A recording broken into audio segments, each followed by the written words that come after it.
And we're live. We're going live. Hi, hi. I think we are live. Hello, hello. I'm Dan Salem. I'm live on the BuzzChomp YouTube channel, here to talk the NFL with you on this lovely Tuesday afternoon in May. What is it? It's May 22nd. So we're headed towards Memorial Day weekend, and there's a lot to discuss. This is good. This is very, very good. But before we do that, I will go live on Facebook in 3 and 2 and 1. Hello, hello. I'm Dan Salem live.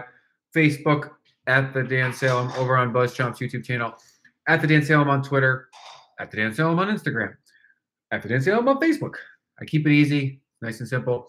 BuzzChomp's YouTube channel, Pillow Talk TV for comedy. I'm here. I'm live Tuesday evening, May 22nd, to talk to you about the NFL. And the owners' meetings took place today. So I know I got OTAs on the picture, but I'll touch on the owners' meetings really quickly because they had 3 things up for debate, and they're pretty interesting. Kickoff changes, ejection changes, and penalties for kneeling during the national anthem. Now, maybe the air quotes already gave away my position. I think that doing a peaceful protest is a great way to stand up for an issue that you believe in. And when you have a national platform, that is a great pulpit to utilize. I have no issues with someone choosing to express themselves, stand up for what they believe in with a peaceful protest during the national anthem.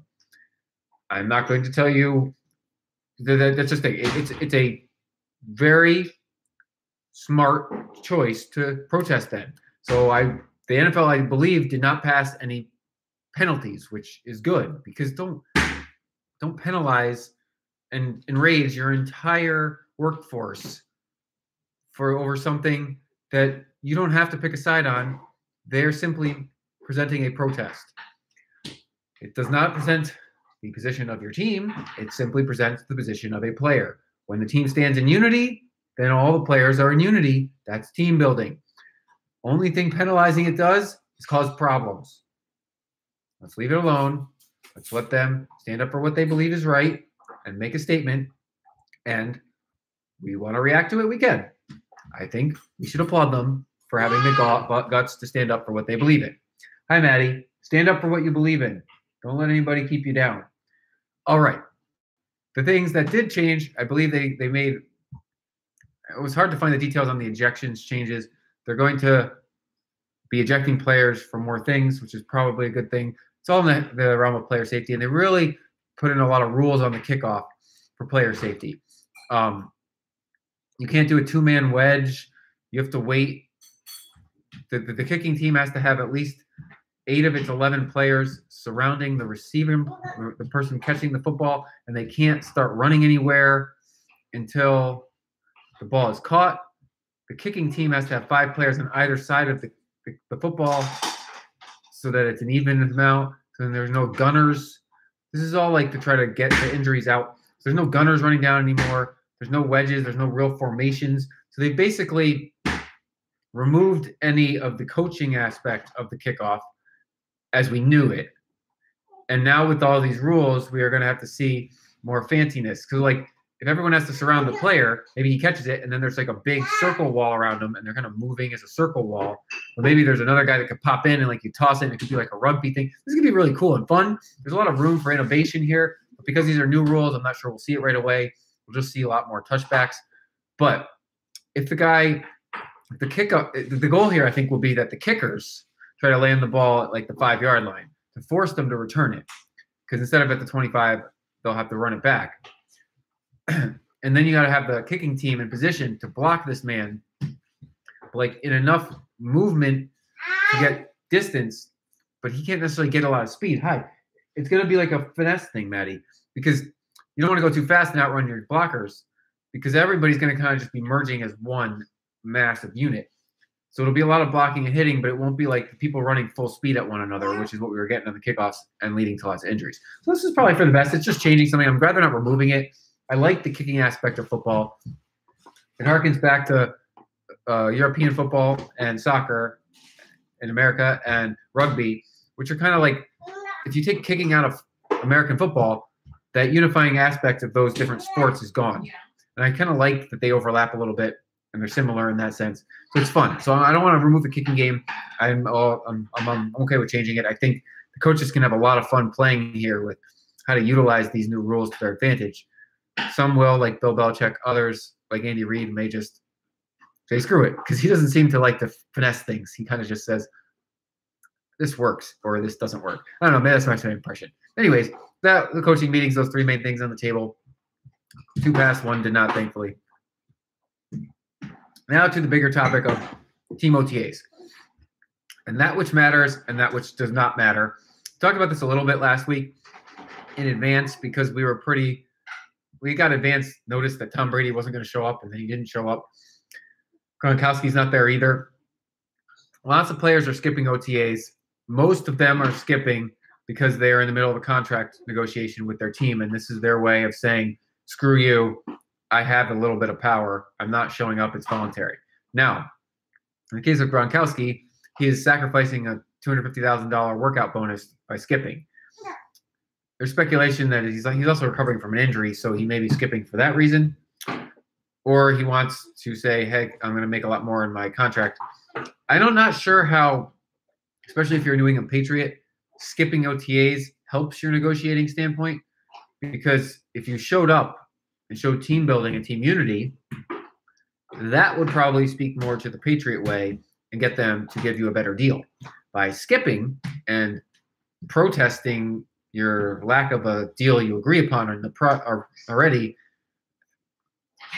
seems counterintuitive. I understand, like, sitting out in the preseason or sitting out in the regular season, you're actually hurting your team and saying, look, give me what I've earned, but then you're really sacrificing game checks. There's something for, like, skipping practices in June and July that are mandatory, whereas, I mean, that'll hurt the team a little bit, but it's really saying, look, I know I'm supposed to be there, but I'm not coming. Now, this is a voluntary workout, and you're saying, I know I don't really have to be there, but you want me to be there, but I'm not coming. Now, my opinion is, if you're mandatory and you skip, that proves a point. If it's voluntary and you skip, you're proving the opposite point. Because, if you had gone, Maddie, to a voluntary thing, it would have shown how much you wanted to be as a part of the team. I really think it's probably because he's rehabbing, but the fact that he sacrificed $250,000, it doesn't make sense that he would do that for a bigger contract. He could have gotten both and kept the $250,000. Unless he was going to show up and not earn that workout bonus because he's injured. Maybe that's Gronkowski. There's nothing to really make of Brady. He's an old man now in football terms. Season or 2 left. He doesn't need to be there. Spend more time with the family while he can, because it's going to be a long grind for the next 6 to 10 months for him in his season. And it may be the last one, but he's going to spend as much time with his family in the offseason as possible. And other players skipping. I think Le'Veon Bell's skipping. Again, I'm not sure how this helps his negotiating standpoint, but he doesn't lose any workout bonuses. Then he can say, I'm skipping because of my contract dispute, and that's going to remind the Steelers that they better get something done ASAP. Now, they franchise tagged him, so he's getting big money, 1-year deal. But as a running back, he needs that multi-year deal. It's too much risk for him. Other players, which they've been making a big deal out of this, and rightfully so. Odell Beckham Jr. did go to OTAs. He wants a new contract. This is huge. Twofold. He's proving that he's healthy and that he's back, baby, and that, watch out, give me my deal because I'm going to earn it. And you know I am. I'm the greatest wide receiver ever. Also, he's showing, look, I'm a team player. I'm not a diva receiver. And for whatever reason, he gets lumped into that crap sometimes. I'm not a diva receiver. I'm a team player. So, look, I'm with the Giants. We are building. We're going to play for a championship. Giants overachieved 2 years ago, underachieved last season. Why not overachieve again? They got weapons. They just need better offensive line play and something out of their defense. They didn't get much last season, surprisingly. But they might have the best wide receiver and the best running back in the game. They might have the best game-managing quarterback if he doesn't throw interceptions. And the Giants got something going. I don't know what the defense has, but I'm not opposed to their offense at the moment, especially since they kind of kicked Eric Flowers to the curb. So the offensive line is going to be revamped, and we don't know what we're going to get out of it. So Odell Beckham showing great. Like, I think Sterling Shepard got hurt too. I don't know if he's Maddie, stop. We're talking about the New York Giants. Gotta listen in. Thank you. I don't know the status of Sterling Shepard's injury off the top of my head. He's a really good young wide receiver. Odell Beckham's setting the right precedent for him. He's setting the right precedent for Barkley as the new rookie running back and the team. That look, we are a team through and through. I want my deal. You better pay me. Now, the Giants may choose not to pay him, but he's showing other teams that he's a team guy, and that'll get his money up regardless of where he ends up. Oh, man, my little girl, she's just sprinting now. Maybe she'll be like the next Odell. But right now, she's sprinting through an area I don't want her to be. No. Hi. No. She likes to play this little game. I can't wait to play football with her. Okay, so OTAs, what to make, what to not make. So there's some positives there of players showing up, some non-stories of players missing, and then some really inquisitive stories of who's missing. My favorite team, New York Jets. They had day one today. Excuse me, Maddie. Don't you want to hear about the Jets? She just wants to run back and forth, back and forth, back and forth, back and forth. Okay. Anyways, screwing up the video there for some of you. The Jets had their first practice, OTAs. All the quarterbacks were there. Today there were 4. Tomorrow there will be 3. I know that the Jets were actively trying to trade Christian Hackenberg and Bryce Petty during the draft. They got no takers for Petty, so they released him. The Dolphins scooped him up. He's a serviceable backup, but nothing to write home about. The Jets were working a deal behind the scenes to trade Christian Hackenberg. I don't know how far it went, but it's no surprise that he got traded immediately after practice today because Teddy Bridgewater had himself a nice day. Teddy Bridgewater, for those that don't recall, excellent young quarterback for the Minnesota Vikings, had a devastating knee injury, missed season and a half, maybe almost 2 full years. But the last we saw Teddy, he was a very good starting quarterback. Hey, little girl, this is dangerous. I'll fix it after. Just watch her. I'll fix it after. She's trying to break stuff on us. She's trying to break stuff, all in the name of good fun, but she don't know any better. Teddy Bridgewater broke something, and I think it's fully healed. We were questions whether he'd actually be back for the start of OTAs. Excuse me. Come this way. Come this way. Hi. Hi. And he did. He showed up for the very start of OTAs. He showed up for day one. He was running, doing some drills, throwing some passes. Hi, little lady. You want to sit on my lap and join me? All right. Hi. So he was there day one. We're talking about the Jets, Maddie. And he was throwing passes, and he looks very good. No, Teddy Bridgewater looks very good. So did Josh McCown, Sam Darnold, shaky, but I mean, he's a rookie, first real practice, no surprise there. The big takeaway is Bridgewater looked good. He looked slowly healed. So the Jets traded Hackenberg to the Raiders. 7th round pick next year. It could be a good 7th round pick. It's better than nothing. They drafted him in the 2nd, got a 7th. Considering he's never stepped foot on the field and they couldn't really develop him and chose to move on. Hi. Better than nothing. The main takeaway, John Gruden really liked Hackenberg. John Gruden really liked Hackenberg 2 years ago before the draft in 2016. He said he should have been a first-round pick, and he went to his QB thing. His QB okay. He went to his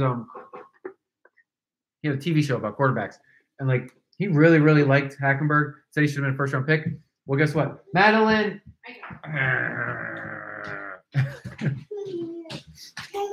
Now he's got him on his team.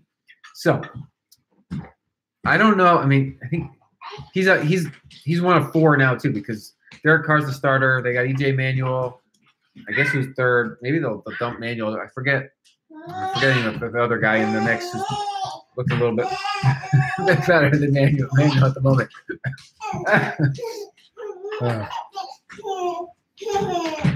You're a silly little girl.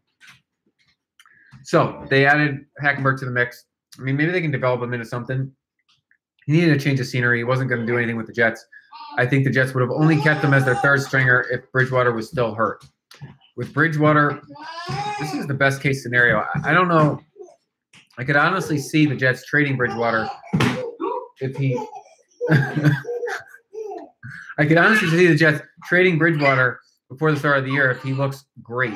The other thing is he could win the starting job if he looks great. But McCown's healed, and he's McCown. He's going to be very good. Sam Darnold's progressing, and he'll start by October. I don't know if he'll start week 1. If he doesn't start week 1, he'll start by early October, maybe a month in. But that was fun out of the Jets. Other news and notes. Madeline, my dear. This is one of the big stories on ESPN now. Nathan Shepard of the Jets as well, who was up in Canada. He spent many years scraping by, just trying to get himself in the NFL, and the Jets drafted him. This is a great story. Oh, Aaron Rodgers doesn't think Dez Bryant will sign with the Packers. I'm really intrigued where Dez Bryant's going to land. We don't know yet. He's one of the few remaining free agents that really has got name value and also a real proven track record of success. He's not his number 1 receiver that he was at the beginning of his career, but he's probably a great number 2 and a decent number 1 if he has to be your number 1. Like, I think he'd be an excellent addition to any team. Excuse me, sweetie, but this game is getting tiresome. Oh, cheerleaders, good. So the cheerleaders are banding together to try to demand reasonable pay. Did you know they get paid so awful, and they work really hard? So the Texans cheerleaders may be doing a class action lawsuit. Something's got to be done because those are professional athletes. They get paid worse than minimum wage. It's unbelievable in some cases. I don't quite understand. It's just the situation. They're not respected. Hi. Okay, Maddie, please stop. I'm just trying to slow her down. I'm trying to slow her down unsuccessfully. So, John Gruden's intrigued by Hackenberg. Bill Belichick won't talk about who is or isn't there. I'm going to spread around the other world of sports because those are the major NFL stories today. In the NBA, no surprise in the Eastern Conference, the home team has won all 4 games rather easily. I mean, home court advantage is a real thing. I also think something about playing in front of your home crowd, in your home locker room, just seems to have ignited the Celtics, and then it's ignited LeBron and the Cavs. Only one of the 4 games was actually even really that close. The home teams won all 4 games. The Celtics have home court advantage because they were the higher seed. So if the Cavs want to get back to the finals, they're going to have to win at least once on the road. In the Western Conference, Warriors already won once on the road, so that puts them in a good position because they don't have home court. The Rockets do. But 3 out of those 4 games were won by the home team. Or there's only been 3 games. Sorry. 2 out of the 3 games have been won by the home team. Another game tonight. So we'll see if the Rockets can steal one on the road and even the series, or if the Warriors take a 2-1, 3-1 lead after winning both at home. In the baseball, my Yankees are doing wonderful. So are the Red Sox. This is going to be a season for the ages. Really top-heavy in baseball. Even the Mets are doing well. It's kind of fun. I like this time of year. Lots of sports going on. But the biggest story by far, which we'll have up on BuzzChomp tomorrow, might be about the Vegas Golden Knights, the expansion hockey team who has made the NHL Stanley Cup Finals. That's right. They are in the finals, the Stanley Cup Finals. They made it from an expansion team. They didn't exist last season, all the way to the final round, playing for the Stanley Cup. But there's still Game 7 to be had. It's with the Capitals, who seem to find a way to fall short every single season, won last night and are going to Game 7 for a shot to go to the Stanley Cup Finals.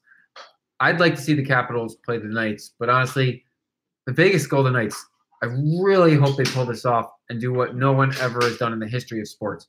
No expansion team has ever won the championship in the history of sports. I don't know if anyone's even made the championship as an expansion team. But Vegas is in a really, really cool position. They got a cool name. And this is just fun. There's not. This is like the first. This is the first professional sports team in Las Vegas, and they're in the finals. I mean, the Raiders will be there soon. Maybe they'll steal a baseball team from Florida since no one seems to go to the games. But as gambling has been more or less legalized in the realm of sports around the country because the Supreme Court knocked down a big ruling, so now we kind of can do it. Sports in Vegas just makes sense. I'm Dan Salem. I'm live on the BuzzChomp YouTube channel and over on Facebook at the Dan Salem via the Creator app. I'm live every Tuesday, 5 p.m. Pacific time, talking with you about the NFL and the world of sports. I'll be back next Tuesday. There'll be big NFL headlines. There always are. Follow me on Twitter and Instagram at the Dan Salem. BuzzChomp on YouTube. Dan Salem over on Facebook. Thank you, guys. Have a great evening. You've been a very captive and loving audience. Thank you, thank you, thank you.